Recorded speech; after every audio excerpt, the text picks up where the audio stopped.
Internet पर जितने भी एसेट्स हैं उन सब का एक यूआरएल होता है और इसीलिए इसको यूआरएल बोलते हैं क्योंकि ये एक यूनिक रिसोर्स लोकेट करता है। सो उसको यूआरएल मतलब यूनिक रिसोर्स लोकेटर इसीलिए बोलते हैं कि जितने भी एसेट्स होते हैं वेब के ऊपर उन सब का एक एड्रेस होता है, एक लोकेशन एड्रेस होता है जिसको यूआरएल बोलते हैं। सो एसेट क्या होते हैं? एसेट बेसिकली आपकी वेब पे कोई भी फाइल, कोई भी इमेज, कोई भी बुक या कोई भी पेज, ये सब एसेट्स कहलाते हैं टेक्निकल ज़ुबान में। तो इनको एक्सेस करने के लिए ब्राउज़र्स को एड्रेसेस चाहिए होते हैं जो कि यूआरएल कहलाते हैं और हर एक चीज़ का एक एड्रेस होता है। जो आपका पेज है, जो आपका इमेज है, जो आपकी फ़ाइल है, जो भी आप अपलोड करेंगे इंटरनेट के ऊपर उसका एक एड्रेस जनरेट होगा। इसी तरह से इमेजेस का भी एक एड्रेस होता है। इमेजेस का एड्रेस बेसिकली जनरेट जो होता है वो दो चीज़ों से जनरेट होता है। एक, उसकी फ़ाइल का नाम क्या था, आपने इमेज का नाम क्या रखा था, वो जब अपलोड होगा उसका यूआरएल भी वही बनेगा। उसमें जैसे भी जो भी लिखा था आपने वो वैसे ही आपको उसमें यूआरएल डेवलप होगा। फिर उसके बाद जो दूसरी चीज़ होती है वो उसका कि वो डायरेक्टरी कहाँ पर अपलोड हुआ, जहाँ वो अपलोड हुआ वो उसका यूआरएल डायरेक्टरी का, उसके आगे फ़ाइल का नेम लग के वो पूरा एक इमेज बन जाता है। तो अभी तक जो मैंने आपको एग्जांपल दी, अगर आप उसको गौर करें तो कुछ इमेज का टैग इस तरह से आपको नज़र आ रहा था। इस एग्जांपल के अंदर आप अगर गौर करें तो ये बेसिकली आपका इमेज का यूआरएल था। ये वो फाइल थी जो फोर्ड मुस्टैंग की फ़ाइल हमें नज़र आ रही थी।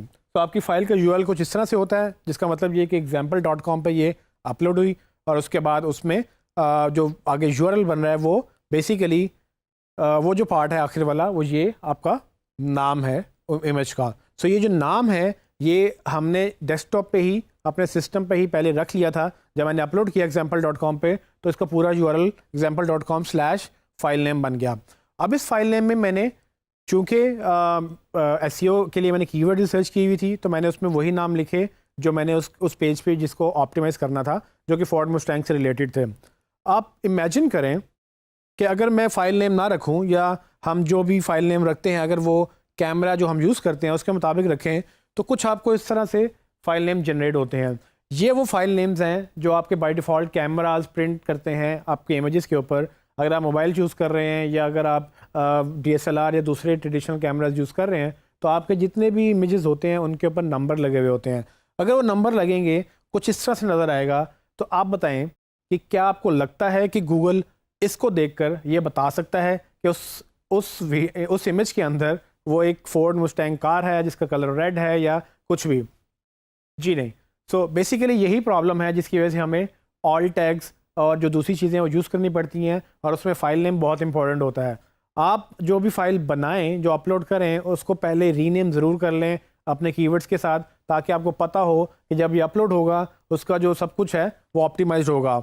सो फॉर एग्जांपल इस पूरे फोर्ड मुस्टैंग के इस टैग में मैं अब आपको बताऊं तो ये तकरीबन पूरा ऑप्टिमाइज्ड है, जिसमें ना सिर्फ उसका टाइटल, उसका ऑल टैग, उसका कैप्शन और उसकी जो बाकी चीज़ें ऑप्टिमाइज्ड हैं, बल्कि उसका फ़ाइल का नेम भी ऑप्टिमाइज है, जिसकी वजह से उसका यूआरएल भी उसी कीवर्ड के अराउंड है जो हमने रिसर्च किए थे। सो अगर आपने किसी भी इमेज को एसईओ करना हो तो आपको ये सारी चीज़ें देखनी पड़ेंगी कि कैसे आपने सब चीज़ों को ऑप्टिमाइज़ करना है। अगर आप ये नहीं करेंगे तो इमेज की एसईओ अच्छी नहीं होगी और अगेन आपको यही मसला बार बार पेश आएगा कि आपका इमेज रैंक नहीं करेगा। तो अगर आप अपने इमेज को एक एक करके ऐसे ऑप्टिमाइज़ करते चले जाएं तो अल्टीमेटली जब आपकी वेबसाइट बहुत बड़ी होती चली जाएगी आपको ये टेंशन नहीं होगी कि मैंने सारे इमेजेस दोबारा से करने हैं।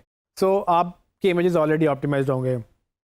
अब ये एग्जांपल मैं आपको अगर आप मतलब आपके क्लाइंट के हवाले से देता हूँ कि अगर आपके क्लाइंट नया है और उसकी वेबसाइट बहुत बहुत बड़ी है, उसके इमेजेस में मसले हैं ये, तो आप उनको सजेस्ट करेंगे कि आप ये ठीक करवाएं, वरना आप एसईओ अच्छी नहीं कर सकेंगे, क्योंकि ये करना तो है ही, इसके बगैर गुजारा बिल्कुल नहीं है। लेकिन हाँ, अगर बड़ी वेबसाइट है तो टाइम लगेगा, लेकिन करना अगर शुरू कर देंगे आप तो अल्टीमेटली ख़त्म हो जाएगा।